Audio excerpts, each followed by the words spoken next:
Welcome to the Drive to Win, where we see our contestants try to go the distance in taking home a brand new car. Now let's begin. Question 1. How many intersections are at Dartmouth High School? Is it 7? That is correct. Question 2. What is the signal a driver gives you to cross while walking? When they raise their hand? That is correct. Now time for the final question. What is a blind spot? Is it when you can't see someone? Is it an area where people driving can't see the people walking on bikes? That is correct. Congratulations, you've just won a brand new car. Now let's head outside so you can see it.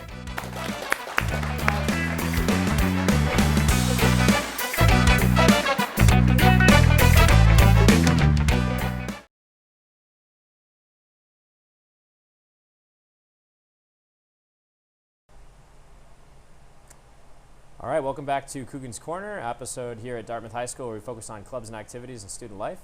Today I'm joined by Tom, Katie, and Molly, our senior class officers, to discuss Spirit Week here at Dartmouth High School and what that means. So just before we kind of get into the specifics and give people some information, anyone want to share just kind of what your experience with Spirit Week's been so far at Dartmouth High School? Is it something you look forward to? Is it a big part of the year? Tell me a little bit more. Yeah, it's definitely a very important part. It's a fun week for everyone. I think I've been the class president only for 2 years, but I definitely know that last year was a lot of camaraderie.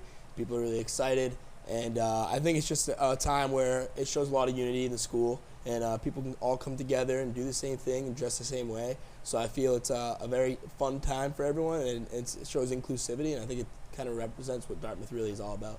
Yeah, and the pep rally itself is so much fun too, right? It's a great celebration of our fall sports and activities. Obviously, you're all so involved, and a great kind of send-off, before the Thanksgiving football game, right? Yeah, and it's especially fun when everyone participates. Like our sophomore year, we did win, which normally the seniors win, so hopefully we will this year. Yeah. Get everyone to just participate and have fun. You might be one of the first classes to win multiple times, so you get a lot on the line here, a lot at stake, a lot of pride, right? Yep. Awesome. All right, so let's get into the specifics of Spirit Week. So usually we start off right with the bulletin board decorating contest by grade. So without giving any teasers or spoilers, like what's going on with that? Do you guys have your theme and everything picked out this year? So there's one theme for all the classes, and we all just have to design our bulletin boards based on that one specific theme. This year, it's Dartmouth Pride. And we have a couple ideas that we're really excited for everyone to see. Cool. Yeah, so that'll be Monday and Tuesday after school. Typically you guys organize doing that, but anyone's willing to kind of show up and help. So if anybody wants to stay after and get things planned right, Monday and Tuesday right after school will be the decorating. Yes. And then Spirit Week starts on that Wednesday, right? So this year, the first day is always Cause Day. And so the senior class, your cause is the Shane Eric Martin Foundation, right? Yes. Yes. And so what color should seniors be wearing on that day? They should be wearing blue. Great. Okay, and you've had that cause a few years in a row. It's a special connection to your class. Yeah. Yes. Yeah, it's definitely special. Hallie Martin's one of the students in our class is for her father. It's a foundation that he passed away, sadly, a couple of years ago. And so it's just a time where we can support her, and at the same time, we get points to win Spirit Week. So it's important everyone dresses up. Yep, so the big day. And then so the junior class is doing breast cancer awareness. They're going to be in pink. Sophomore class is doing lung cancer awareness. They're going to be in white. And the freshman class is doing melanoma awareness, and they're going to be dressing in black. So we'll be really easy to see who's participating based on what color they're wearing on that cause day, right? Mm-hmm. Yeah. And then the fun days really start, right? So freshman day, theme day, that Thursday, the first day of the week, right, is going to be couch potato versus dress up, right? Yes. I know it's been kind of Yeah. there's been a little bit of controversy about that theme. People can't decide if they like it or don't, but I think it should lead to some funny things, right? So Yeah, it should be Hopefully, good. yeah. Should be good. all right, after that one would be the sophomore theme, which was Rhyme without a reason. Rhyme without a reason, right? Do you guys have your plans yet for that? I haven't really thought I about have it a yet. few Yeah, a ideas. couple things up here. Not sure what I'm going to pick yet. We're not sure if we want to do a group costume yet or not. We'll But see. We'll yeah, see. well, you need at least two to tango, right? So we'll see what happens. One of the funny ones I heard someone saying was Legally Blonde and James Bond. That's a good one. A couple Yeah. movie themes, but we'll see what comes of that. Yeah. So then the junior class theme was bikers versus surfers. And so we'll see what kind of wild get-ups we have on that day. And then senior class, what was your We went with character day. Character day? Awesome, awesome. So we should get some throwbacks maybe. I wonder. We used it previously, so It'll be fun to see how many people do a movie versus a book and see what kind of characters we get. It should be good. Yeah. So yeah, and then the last day, obviously pep rally day, will always be green and white, right? So it'll be green and white day. We'll celebrate our athletes. And all of our seniors have to wear our senior shirts. Okay, good PSA there. Make sure you've seen your shirts, and those are all green and white, so we're good to go. So each part of the week, right? The bulletin boards, cause day, each one of the theme days, all are a contest, and then the pep rally itself is a giant contest too, right? So grades, the way you win the trophy, the way you win the week is by getting points along the way, right? So that last day is so important because there are so many points at stake, right? There's the pep rally itself, which has all the different games. So there'll be 4 different games where you can win points. And so if you're interested in just one of the games, you need to check in with your class officers, right? Make sure that we have a good list of people. I think that's how you guys won your sophomore year. You just absolutely dominated the games. Yeah. Some serious athletes in your class. So that'll be interesting to see what happens this year. And then the Give a Yell contest is always part of the pep rally too, right? So we can see who really brings the noise. And then the last thing that we really count points for that day too is the canned good drive, which we're doing all week. So the Key Club every year organizes a canned good drive as part of the Thanksgiving kind of spirit for giving back, right? And we keep track of how many canned goods come from each grade.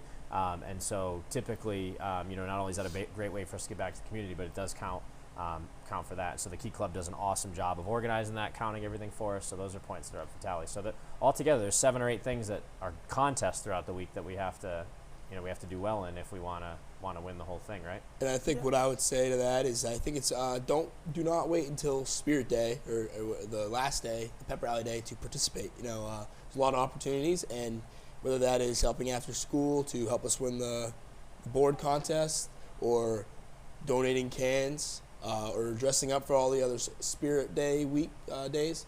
Those are all ways we can get points to ultimately win that trophy right there. So don't wait until the last day to join in on the fun. Bring in cans, help us after school. It's all ways you can help us get points and ultimately win the trophy. Sure, yeah. I don't even know how we didn't mention it yet to this point, but obviously the other big thing that happens during Spirit Week would be our superlative dance, our senior superlative dance, which obviously is exciting for you all as seniors, and they'll be getting to hear the superlatives and who won what. Is there something that you're most looking forward to about that experience, or something that you remember from past years with that's always a lot of fun? Why should people go? I mean, I'm just excited about the dance in comparison to how it went our freshman year. Definitely going to be a lot more fun to go now. Not going to be outside in the cold. But I think people talk down on the superlative dance when it actually is really a lot of fun if you make it fun. Yeah. Exactly. You have to make it fun for it to be fun. You can't just go there with a bad attitude. You have to go there and expect to have a good time. And I think a lot of the seniors are just really excited that it's finally our year to hear our names being called for all the superlatives. I remember being a freshman and hearing all the upperclassmen getting their names called for their superlatives. And it was just really exciting. So now I'm just excited that it's me and my friends and all that. It always seems like a really good time, and it's a great turnout. We usually have at least 700 or 800 people there, and it's a great, it's a fundraiser for your class. It's one of the things that helps to pay for prom, and so the more people that are involved and are there, the better, and the more fun it is to see that place packed and really rocking, right? So, awesome. That's scheduled for that Friday night traditionally, right? And we were teasing before we started that we might have to move the date, might have to get pushed back. That's the hope. That's the hope. If the football team's still making a playoff run, so we'll see what happens. It'd be a good problem to have next week, right? It'd be an awesome problem to have, Mr. Coogan. We'll figure it out. We'll figure it out when we get there. Yeah, we'll figure it out when we get there. All right. So, in closing, is there one thing that you are most excited about or most looking forward to about next week? I would just say the pep rally itself. I've always loved it as I was a freshman. Being a freshman is just awesome. I love being a football player too. It means a lot because you get the big game against Fairhaven on Thanksgiving. So I think ultimately just the pep rally, I'd say, and that's the main thing I'm looking forward to. And the Give a Yell. Yeah, it's probably one of my favorite parts of the pep rally itself. Awesome. Yeah, I'm looking forward to taking home that trophy. That trophy right there. It'll be good to get a picture of you guys holding that thing up. Oh yes. Did you have anything specific, or were you piggybacking Just the on pep the winning? rally. I'm wicked excited for that. I set my calendar, set my watch, alarm reminder. I can't wait for Coach White's speech. Oh, that's awesome. It's always the best part of pep That's always rally. awesome. That's Yeah, always awesome. It's must-see TV, so we'll have to dial in for that. I know. We'll see what he comes up with this year. Yeah, we'll be good. Well, it was awesome having you on. Thanks for having us. Your class is, tremendous. I've had a ton of fun going through all these things with you guys. You guys always have a bunch of energy, and I think you really embody that one Dartmouth spirit that makes this so much fun. So I'm excited to see you guys enjoy it this week, and I can't wait to see how it all comes out. I'm sure it's going to be great because you're the ones behind it, right? So have fun, enjoy it, and I hope everybody else gets on the train with you, right? Yeah. Absolutely. Well, thanks very much. Thank Thank you. you. Awesome.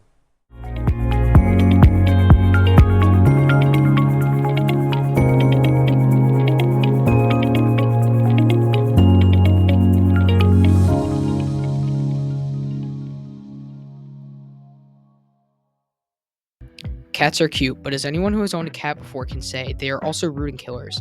When Egyptians domesticated the cat, they showed them to the Romans, and then the Romans showed them to all of Europe. So when Europe was colonizing North America, they took their cats with them, which was a bad idea. So cats took their new home in North America, and then they killed some birds, and then they did that about 6.3 to 22.3 billion times a year. The American Bird Conservancy estimates that 60 species of birds, mammals, and reptiles have gone extinct with the help of cats. Birds pollinate plants, and plants make food for us humans. So if birds were eventually extinct, that is a major loss of a food source we use in our daily lives. This is a cautionary tale about invasive species and why they are terrible for the environment. A study showed that 91 species went extinct, with invasive species being a factor. To solve this problem, we need to spread awareness on invasive species and to keep track of how your pets may be affecting our environment. Moral of the story, don't put animals, especially predators, where they don't belong.